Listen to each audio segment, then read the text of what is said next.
Right, okay, I'm dying with a cold, but we're going to have a go today at doing a video to show you how to upgrade the P38, the Range Rover P38, which was a great car, but the headlights were only, they never, as far as I'm aware anyway, brought it out with xenon headlights.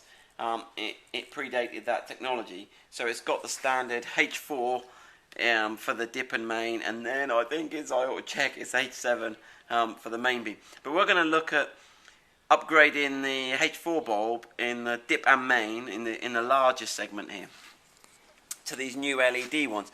Now, UK law states that if you're going to upgrade to HID or LED headlights, you should have self-leveling suspension, so that if you put a weight in the back, the car doesn't tip up and blind everyone. And you should also have a wash wipe. Now, I don't know, we've got wash on here. We got wash on here? Yeah, we got wash, and you should have wash wipe on your headlights. So the P38 to me seems a good vehicle to upgrade the headlights on to these new LED ones. We've done another video on these, but I'll just, so basically you see you've got 8 LEDs. Now the bulb sits in this, this is the way up it goes, so this is actually shining sideways, and then you've got the same configuration on the other side. You've got 8 LEDs. Now the front 4 LEDs with this little shield here, these are your dip beam. So the light from these, it's slightly angled up, so these go to the top of your reflector, which forms your dip beam. And then when you select main beam, those go off, and these 4 at the back on each side come on, and they're not shielded, so they light up the reflector fully, and that gives you your main beam. These got a big heatsink on the back. Earlier generations had fans on, and they worried me because I couldn't see in an automotive environment how long the cooling fan on the back would last. So right, we're going to have a go at fitting these today. They do come with a little connector here that you have to connect. I might as well do it now. Okay, so you connect that in. Okay, and then they do have a little control regulator box. And then they do go to the standard, as you'll see when we take the headlight out, it's a standard H4 configuration. So there's no wiring to change. Now I was looking on some of the forums, and the HID bulbs, they normally have one driver that powers both. So you end up with one bulb disconnected, and that flags up errors on the ECU. So one thing we're going to look at today, we haven't fitted them yet, we're going to fit them, see what the beam pattern's like, and see if it throws up any errors on the dash. Okay, so let's have a go at doing that. So the first thing we need to do is remove the headlight bulb. Okay, so what you will see first of all is you will have a rubber cover like this, and then if you lift up this back of the rubber cover here, you'll see this connector here fitted over the back of the bulb. So that pulls straight back. So I don't know if you can see the edge when Ian's getting his phone powered up. Thanks, Ian. So you got your straight H4 connector there, pulls off. And then in here, it's clipped in with these little clips. So at the top here, if you push it, and you've got this little springy legs here, okay, and then those springy legs drop down, okay, like that, and then you're free to remove the H4 bulb. So when you're dealing with H4 bulbs, halogen bulbs, you shouldn't really touch the glass because the debris and oils on your fingers can get hot when the bulb's powered up and cause early failure, so we'll try not to do that. But you can see that's a straight, and that should be exactly the same configuration as the bulb we've got here. Okay, I'll go the same way around. So you've got the same tab configuration. The big tab goes at the top, okay, and then on the connector you'll see the connectors exactly the same. So let's have a go at see if we can fit these. Right, are you okay with the lighting and the videoing again, Ian? Yep. Right, so let's get it orientated. Right, one thing to note again, right, so on here there's a little grub screw at the side here, okay, and what we can do is we can tune this light to the reflector. So we can actually rotate, and you'll see it's got a little mark here on the side, and we can actually rotate that. So what we'll do actually before we fit them, I'm just going to grab an Allen key and loosen that. It does come with one. It always got one in the kit, has it? Yeah. Happy days. It's on the side. It's on the side, is it?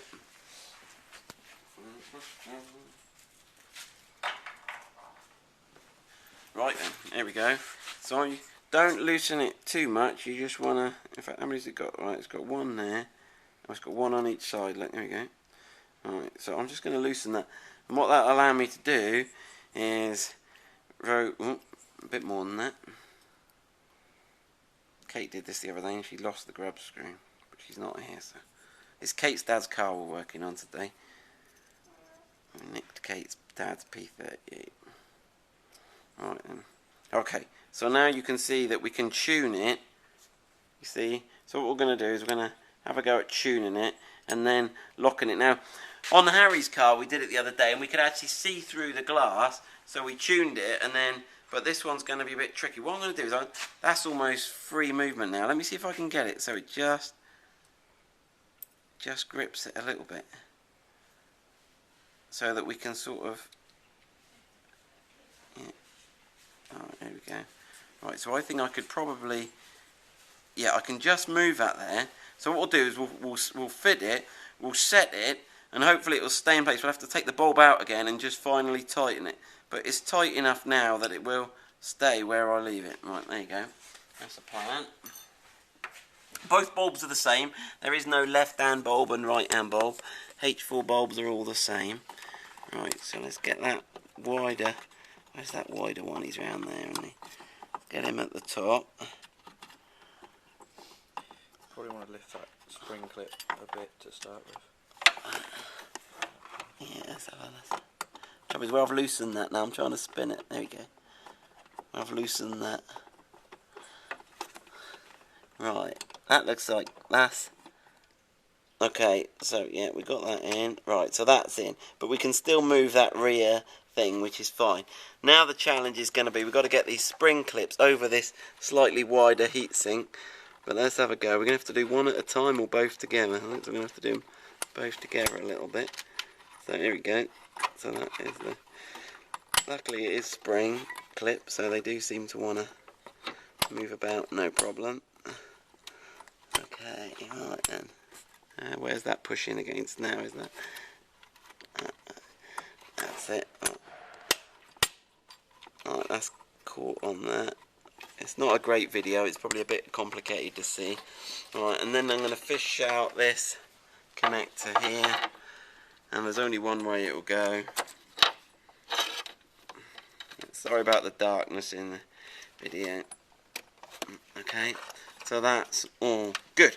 Right then, we'll go and turn the lights on and have a go at tuning this to suit. Okay, so we're in the car now. Right, first thing I'm going to do is just turn the ignition on and show you that we haven't got any error lights come up. We've got a window error, but there's something else wrong on. But there's no error messages come up with the lights. And then we're going to turn the lights on. Okay, so that's dip beam. So let's have a look what that looks like on the wall or on the garage door in our case. So right, we've got a comparison here. You can see on the right hand of the picture, hold on, where's my finger there? You can see this beam is set from the halogen beam. You can see it's quite yellow.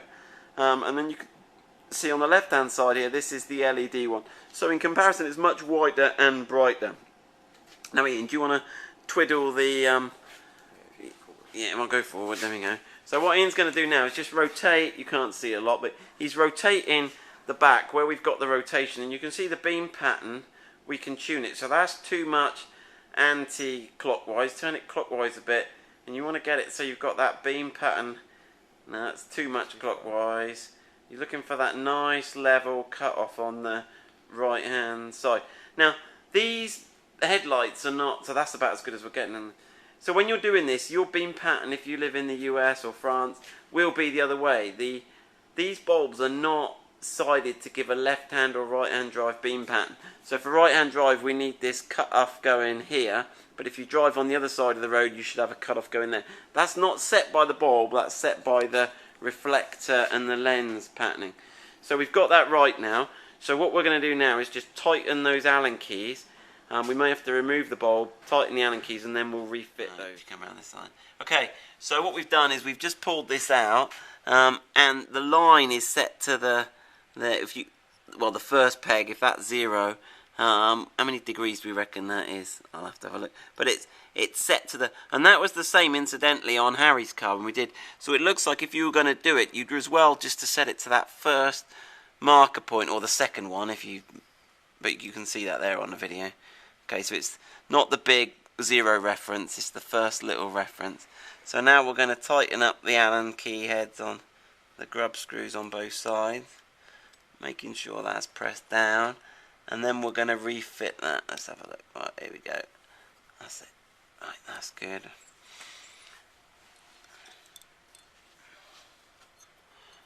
Okay. Right. Now when we refit it, we've got to get this dust cover back on.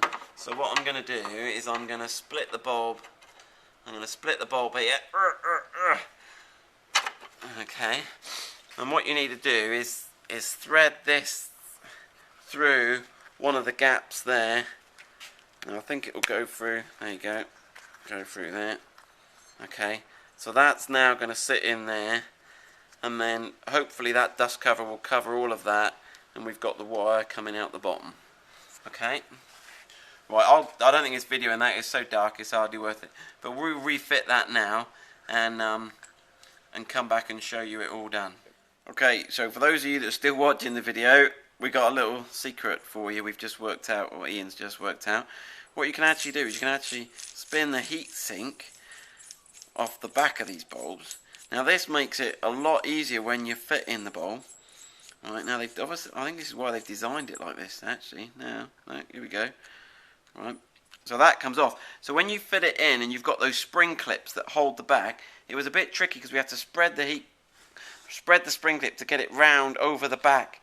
But now we can put it in a lot easier, and then we can put that back over and spin that on. There's some sort of thermal grease here. You want to try and maintain that. Obviously aids the thermal transfer. So yeah, we're going to do the other side. We've just removed the battery cover, and we're going to fit that one now. Fit it in, clamp it. We set it to the first position again because we think it's pretty much going to be okay on that first position. And we're going to fit that now, and then we'll show you what it looks like finished. Okay, we've upgraded the right hand light as we're looking at it, this one here, this main beam here, to Osram Nightbreaker, and it's a little whiter, but to be fair, it still looks yellow compared to the LED, which I think is always going to happen. So it may be worth upgrading at the same time. These are the ones we've upgraded to here. But yeah, it's probably not worth it, because when you put those main beams on those LEDs, they're going to be fierce. And it doesn't really make it look as white, does it? So I think it's probably not worth upgrading. But it's an option if you want to do it. It's relatively easy to do. On the back of the light here, there's this little plastic cover. You flip that cover down, and it's held in with a spring clip, much like the H4 bulb. They're H1s, those ones on the main beam on the P38. But I think we've upgraded the one there, and I think we'll upgrade the two of them just because it's Kate's dad's car. But I wouldn't necessarily say that's worth doing.